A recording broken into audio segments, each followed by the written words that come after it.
Dance গ্রুপের performance হবে কালী পুজো উপলক্ষে। তো সেই পারফরমেন্সের একটা নির্দিষ্ট সময় থাকে, তো যার বিনিময়ে তারা পারিশ্রমিক নেন, টাকা নেন।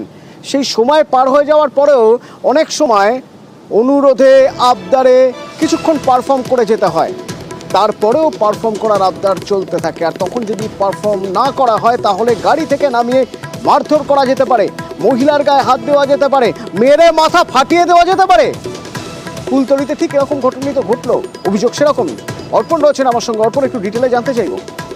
একদমই, দেখো, যারা ডান্স পারফর্মার ছিল তাদের যেটা অভিযোগ যে তাদের নির্দিষ্ট সময়ে যে পারফর্ম করার কথা তার থেকে তারা প্রায় 30 মিনিট বেশি পারফর্ম করেছেন। তারপরেও ক্লাবের কয়েকজন পুজো উদ্যোক্তা এবং তার সঙ্গে বহিরাগত বেশ কিছু যারা এই অনুষ্ঠান দেখতে এসেছিলেন তাদেরকে 4 থেকে 5টি গানের আরো অনুরোধ করেন এবং সেখানে তারা অরাজি হন। আর এখান থেকেই ঘটনার সূত্রপাত। অভিযোগ করা হচ্ছে যে তখনই তাদেরকে মারধর করা হয়, এমনকি মারধর করে একজনের মাথা ফাটিয়ে দেওয়া হয়। গাড়ি নিয়ে যখন তারা বেরোচ্ছিলেন সেই গাড়িতে হামলা চালানো হয় এবং সেখানে গাড়িতে ভাঙচুর চালানো হয়।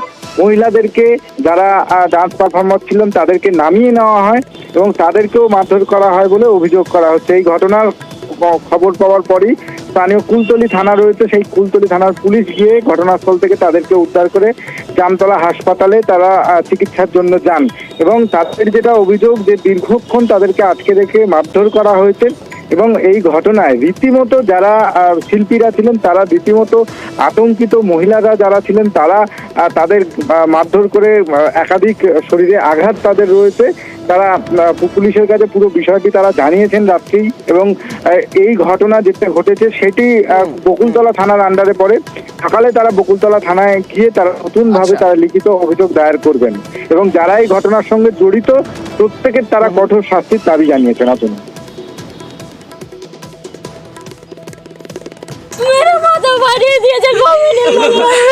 কোথায় কোথায় কোথায়?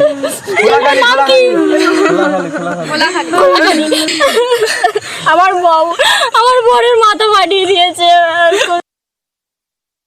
আমরা গান ছেড়ে আসছিলাম, ওরা পথে আমাদের মেয়েদের ট্রেনে লাইভে নিচ্ছিল, গাড়ি আমাদের মেরে ভেঙে দিয়েছে। আমার বুকি কিলমেছে, আমি পড়ে গেছি, অজ্ঞান হয়ে গেছি। একজন এসে আমার কানে কাটিতে তুললে আমি ওই বাবার বলে ছুটে সবার ডেকে করলাম। আমাদের ছেলেদের মেরে হাত পা মাথা ফাটিয়ে দিয়েছে, দিলে ওরা থানা নিয়ে চলে গেছে। তারপরে আমি এই সাইডে এসে সবার ডেকে নিয়ে গেলাম, নিয়ে গেলে গিয়ে আমি আর কারোর খুঁজে পাচ্ছি না।